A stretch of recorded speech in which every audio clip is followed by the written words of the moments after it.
우리 말씀 읽을까요? 야고보서 3장 1절에서 12절인데 우리 주보에 있는 대로 5구절입니다. 같이 보겠습니다. 시작. 우리가 다 실수가 많으니 만일 말에 실수가 없는 자라면 곧 온전한 사람이라 능히 온 몸도 굴레 씌우리라. 혀는 곧 불이요 불의의 세계라.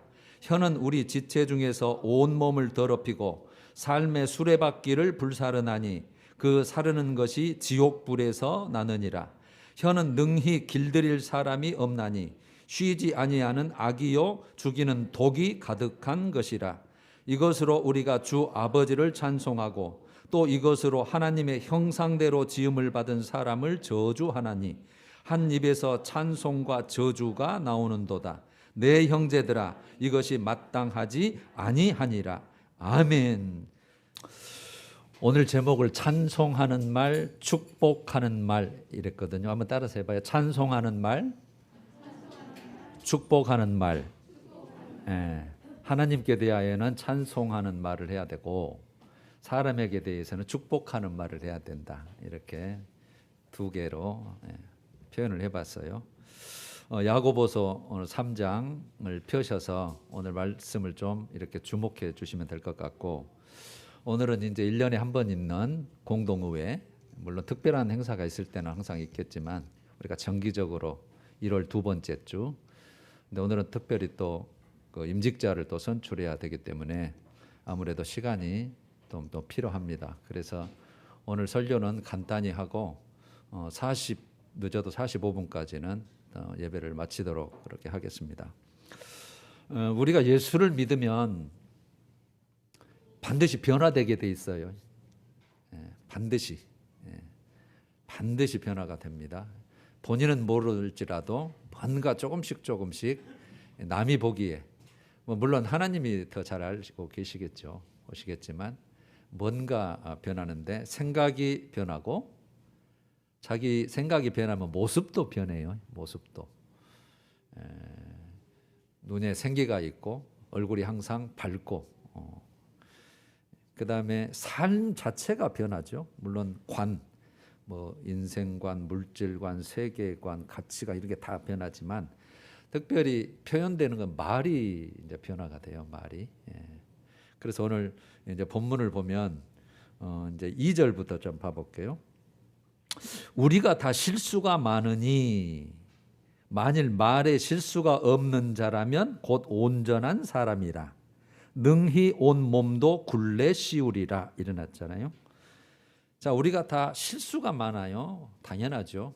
우리는 온전한 사람 없어요. 이 세상에는 타락한 본성을 가지고 왔기 때문에 또 우리가 육체를 가지고 살기 때문에 육체를 통해서 항상 죄가 타고 들어오니까 우리는 온전하지 않아요. 그래서 실수가 많으니 만일 말에 실수가 없는 자라면, 여기서 말은 일상적인 모든 대화를 다 포함한 모든 대화, 말을 포함해요. 일상적인 대화 모든 것을 포함한 말, 뭐 사람에게 한 거든 뭐 가족에게 한 거든 하나님께 한 거든 모든 말에 실수가 없는 자라면 곧 온전한 사람이라. 이게 온전한 것은 성숙한 사람이란 뜻이에요. 성숙한. 능히 온 몸도 굴레 씌우리라. 즉 통제할 수 있다는 거죠. 굴레 씌우리라. 온 몸을, 자기 삶을 통제할 수 있다는 뜻이거든요. 요게 여러분 이렇게 좀 순서를 바꿔야 돼요. 이렇게 돼야 돼요. 만일 말에 실수가 없는 자라면, 즉 말에 실수가 없는 자라면 자기 능히 온 몸도 통제할 수 있는 온전한 사람이다. 이렇게 돼 있어요. 그러니까 자기 몸도 능히, 그만큼 말이 통제하기 어렵다는 뜻이죠. 자기 몸도 다 통제할 수 있는 온전한 성숙한 사람인데 그 말이 참 그렇다는 거죠. 그래놓고 4절 5절에 이렇게 예를 들어놨어요. 배가 있는데 배가 방향을 바꿀 때는 작은 키를 가지고 바꾸잖아요. 그래서 작은 키가 이 배를 사공의 뜻대로 운행하듯, 그래서 이제 예를 가져왔죠. 그다음에 작은 지체인 혀도, 그래도 작은 키도 작고 혀도 작지만 이것을 큰 것을 자랑하는데, 그래놓고 작은 불이 얼마나 많은 나무를 태우는가. 불이 조그만하지만 성냥불 하나지만 그 불씨가 많은 나무를 태우듯이. 그러니까 작다는데 지금 그 강조점이 있는 거예요. 불도 조그만 불이 많은 걸 태워버리죠. 배도 작은 키가 왔다 갔다 움직이죠. 그 다음에 작은 지체는 혀도 그렇게. 그러니까 결국은 이 혀의 영향력에 대해서 말하는 거예요. 영향력. 큰 역할을 한다. 혀가 조그만하지만 큰 영향력이 있다. 그래놓고 6절에 혀는 곧 불이요 불의의 세계라. 혀는 우리 지체 중에서 온몸을 더럽히고 삶의 수레바퀴를 불사르나니 그 사르는 것이 지옥불에서 나느니라 이래놨는데, 혀 불이다, 불의의 세계다. 즉 죄악 세상을 만들어내는 이게 하나의 근원이라는 뜻이에요. 불의의 세계에 그 혀가 노릇을 한다는 거죠. 그래서 혀는 그 불이요 태워버리는 불. 그러니까 뭔가 지금 안 좋은 쪽 설명이에요. 불이요 불의의 세계라. 혀는 우리 지체 중에서 온 몸을 더럽히는 역할. 온 몸을, 온 삶을. 그러니까 내 전생의 전 인격을 다 더럽히는 게 뭐라고요? 혀가. 우리 인격도 다 그렇게 만들어버리고, 또 삶의 수레바퀴를 불사른다. 생애 전체의 어떤 과정, 그 삶의 그 모습, 그 모든 것을 그 삶의 수레바퀴를 불살라버린다. 그래서 그 사르는 것이 지옥불에서 나느니라. 여러분, 지옥불은 악의 근원, 파멸을 뜻하는 건데, 모든 이 혀가 우리 온몸, 온 전생의 인격도 더럽히거니와 내 삶 자체를 불살라버린다. 그러니까 여기에서 강조하는 게 뭐냐면, 제어할 수 없는 이 혀의 결과에 대해서 말하는 거예요. 나쁜 영향이라는 뜻이에요. 혀가. 그래서 우리가 통제하고 잘 다스리지 못하면 나쁜 영향을 끼친다. 그래놓고 7절에도 또 비유를 했죠. 여러 종류의 짐승이나 생물은 다 사람이 길들일 수 있고 또 길들여 왔으나, 8절, 혀는 능히 길들일 사람이 없는 거예요. 여러분, 옆에 사람은 혀 길들일 수 없어요. 자기 마음대로 말하고 있는 것만 하는 거니까. 그래서 혀는 능히 길들일 사람이 없나니 쉬지 아니하는 악이요 죽이는 독이 가득한 것이라. 그러면 여러분, 사람이 능히 길들일 수도 없고, 그러니까 오직 하나님만 가능하다는 그 의미 속뜻이 있어요. 하나님만 가능하다. 그래놓고 9절, 혀는 이제 그런 기능이 있다, 역할이 큰 영향력이 있다, 그 결과는 이렇다 해놓고 9절에 이것으로, 혀죠, 혀 말, 이것으로 우리가 주 아버지를 찬송하고, 맞죠? 우리 아까도 찬송했죠. 기도도 하고. 혀로 우리가 주 아버지, 여기는 하나님을 뜻합니다. 하나님을 찬송하고, 또 이것으로, 또 혀로 하나님의 형상대로 지음을 받은 사람을 저주하니. 그래서 찬송과 저주, 극과 극이죠. 찬송과 저주. 10절, 한 입에서, 같은 입으로, 내 같은 한 입으로 찬송과 저주가 나오는도다. 내 형제들아, 이것이 마땅하지 아니하니라. 이렇게 결론을 맺었어요. 내 형제들아, 믿음의 형제들 말이죠. 이것이 마땅하지 아니하는다, 이렇게 표현했는데, 이렇게 찬송과 저주 한 입에서 찬송도 하고 저주하는 이것이 이렇게 하지 않는 것이 당연한 것이다는, 이게 뒤집어서 말하는 거예요. 이렇게 하는 게 마땅하지 않다. 이렇게 해야 되는 것이 우리는 당연하다는 거예요. 한 입으로 찬송만 하는 것이. 그래놓고 11절에 더 이제 이해하기 쉽게 이뤄냈어요. 샘이 한 구멍으로, 우리가 혀가 하나듯이, 한 입이듯이 샘이 한 구멍으로 어찌 단물과 쓴물을 내겠느냐.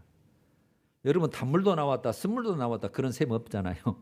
여기서 단물은 마시기에 적합한 물, 즉 마시기에 좋은 물, 신선한 물을 뜻하고, 쓴물은 이제 반대쪽이죠. 그러니까 샘물은, 우리가 마시는 샘물은 단물이 나오면 단물 나오고 쓴물 나오면 쓴물 나오지, 요건 냈다 그 다음날은 쓴물 냈다 이러진 않잖아요.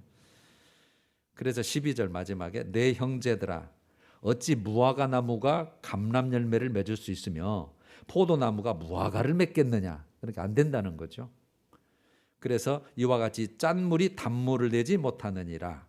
그래서 아까는 쓴물을 짠물로 바꿔놨을 뿐이고 단물은 그대로 단물이고. 자, 이렇게 이제 마쳤는데, 한번 우리가 정리를 해봐요. 이제 말씀은 다 받고. 여러분, 우리 언어 중에 이 혀를 가지고 말 언어를 하는데 생명의 언어가 있고 사망의 언어가 있다 이렇게 표현을 해요. 생명의 언어, 사람을 살리는 말. 그다음에 사망의 언어, 사람을 죽이는 말. 그래서 우리 그리스도인들은 생명의 말을 해야 될 자다. 그래서 그런 책도 많이 나와요. 특히 이제 믿는 목사님들이 많이 써놓은 건데 생명의 말, 살리는 말. 말에는 권세가 있다. 권세. 말씀이 하나님이 되고 말씀에 하나님의 능력이 있고 권세가 있듯이 하나님의 형상을 닮은 우리에게도 그 말에 권세가 있는 거예요. 힘이 있다는 말이에요. 영향력이 있어요. 영향력이. 그래서 우리는 이왕 할 바에 소망의 말을 해야 되고 소망을 주는 말, 사람이 위로되는 말을 해야 되고 격려되는 말을 해야 되고 힘이 되는 말을 해야 될 것은 뭐 당연한 거잖아요.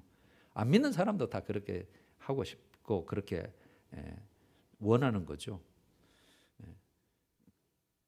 가나안 정탐꾼도 그 똑같은 거 보고 와서 완전히 혀로 말로 그냥 이스라엘 백성들을 확 그냥 전부 다 그냥 슬픔에 잠기게 만들고 하나님 원망하게 만들고 모세 또 그 아론 전부 다 원망하게 만들어 버려요. 그 말 하나로 가지고.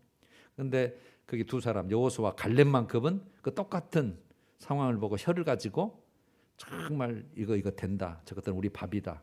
하나님이 함께 하시면 된다. 하나님 우리를 기뻐하시면 된다. 우리를 준다고 했으니 준다. 이렇게 말 하나를 가지고 완전히 뭐 살렸다 죽였다고 하는 거잖아요. 그러니까 우리는 똑같은 혀를 가지고 내 입을 가지고 한 입을 가지고 생명의 언어를 해야 된다는 거죠. 우리는. 그래서 여러분 우리는 항상 좋습니다.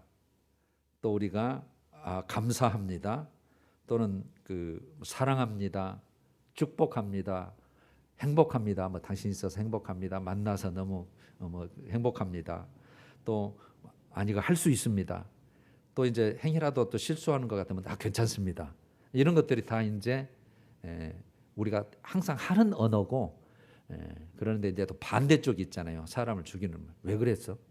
이거 전부 다 이제 화살이잖아요. 너는 그렇게밖에 못해? 그러니까 여러분 그런 말은 내가 이제 발표를 안 할게요. 우리 전부 다 그런 말을 많이 하고 있지만 내 혀가 앞으로는 이렇게 축복하는 말과 하나님을 찬송하는 말만 해야 되겠구나. 오늘 그래서 문장이 다 나오죠. 샘이 한 구멍으로, 네 한 입으로 그렇다는 거죠. 우리 지금 현상이.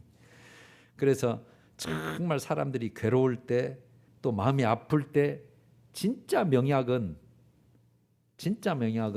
여러분 그 에세이가 있었어요. 미안해, 고마워, 사랑해. 그 말이 치료약이라는 거죠. 자녀들한테도 미안해. 그 다음에 고마워. 네가 있어준 것만 해도 고마워. 그 다음에 사랑해. 사랑해는 많이 하죠. 우리 문자도 많이 하고 말 끝에 사랑해 아들 그런 거 다 많이 하잖아요. 그게 여러분 별것 같아도 굉장히 그게 살리는 말. 그래서 우리는 칭찬하는 말을 항상 해야 돼요. 칭찬하는 말. 그래서 우리가 욥기서를 보면서 세 친구가 와가지고 욥을 위로한다고 하면서 많은 말들을 하잖아요. 정말 길게. 제가 그거에 대해서 길게 한번 설교를 하려고 했는데 오늘 그냥 짧게 그냥 욥기서를 떠나서 야고보서 있는 거 가지고 지금 간략하게 지금 전하는 거거든요.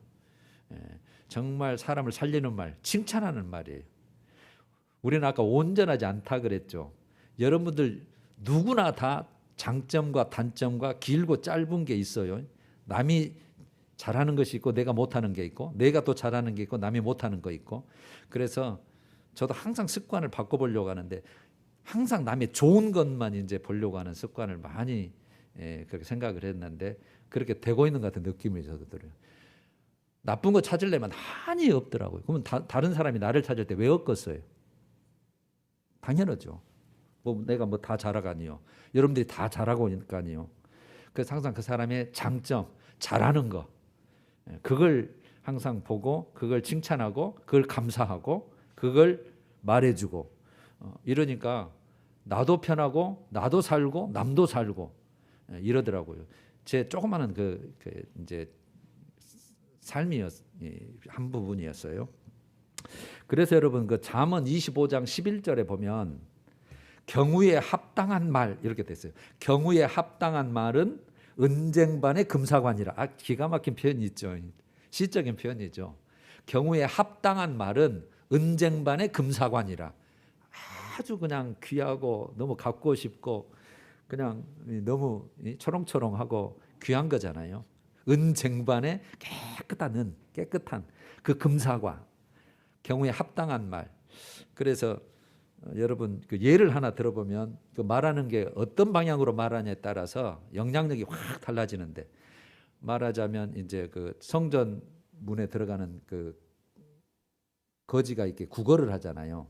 소경 거지를 제가 예를 들어보면, 저는 소경으로 태어났습니다. 도와주라 그 말이잖아요. 저는 소경으로 태어났습니다. 도와주세요.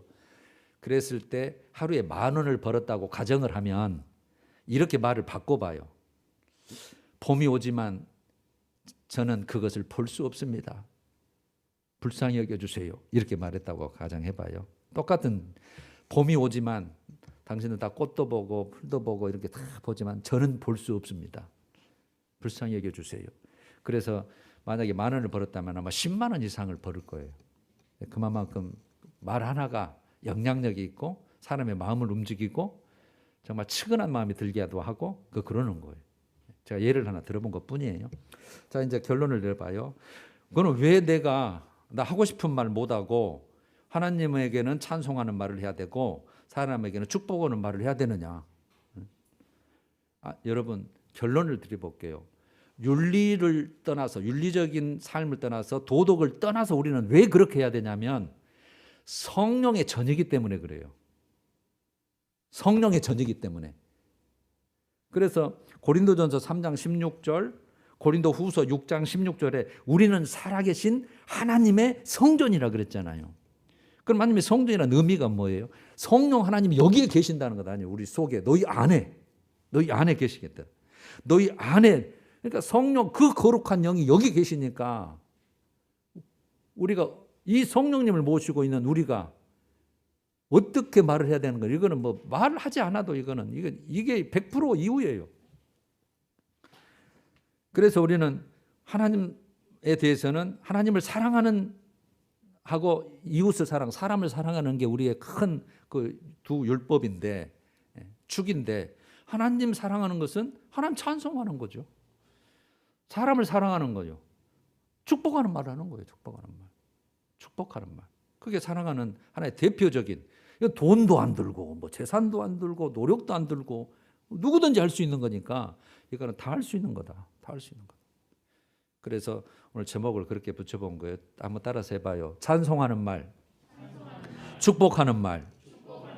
그러니까 이 로마서 14장 17쪽에 그렇게 보면 쭉 이제 읽어보면 하나님의 나라는 성령 안에서 의와 평강과 희락이라 그래놨거든요. 그러니까 성령이 계신 데는 의가 있고 평강이 있고 희락이 있어야 되니까 성령을 모시고 있는 자는 당연히 의와 평강과 희락의 삶을 내기 위해서 그런 말을 할 수밖에 없는 거죠. 그러니까 우리가 순간적으로 그렇지 않는다면 성령 하나님이 너무 서운해하시고 하나님이 너무 더럽다, 내가 듣기도 지금 민망하다 할 정도로 우리는 항상 그것을 느끼면서 항상 여러분 우리 기도하는데 이 말씀이 우리 삶의 아마 중심축이 됐으면 좋겠다는 생각이 드는데, 시편 141편 3절이에요. 시편 141편 3절. 여호와여, 즉 하나님이 우리 바꿔요. 하나님이여 내 입에 파수꾼을 세우시고 내 입술에 문을 지키소서. 이렇게 돼요. 나 따라서 해봐요. 하나님이여 내 입에 파수꾼을 세우시고 내 입술에 문을 지키소서. 그래서 항상 정말 우리가 습관적으로 어떤 그런 것들이 있었다면 이제는 하나님 내 입에 파수꾼 지키는 자잖아요. 똑같은 내 입술에 문을 지키소서. 이게 성령 하나님이 그렇게 만들어 주게 해야 되잖아요. 그래서 항상 화평의 일과 덕을 세우는 일, 우리 그리스도는 그렇게 돼 있어요. 화평하는 일과 덕을 세우는 일을, 은사를 주는 것도 그 목적이거든요. 화평과 덕이에요. 화평과 덕. 그 깨는 쪽이면 안 돼요. 우리 항상 그런 쪽에, 여러분 올해 1년은 항상 우리가 하나님의 마음에 맞는 사람, 내 마음에 합한 자다. 이게 우리가 어떤 그 주제이듯이 하나님 마음에 맞으려면 뭐 사람의 마음에도 그러면 맞겠죠. 찬송하는 말, 축복하는 말.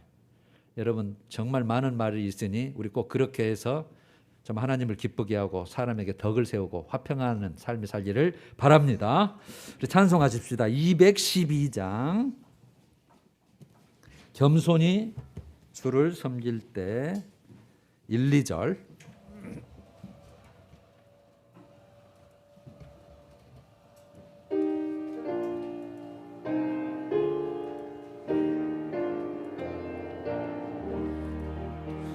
겸손히 주를 섬길 때 괴로운 일이 많으나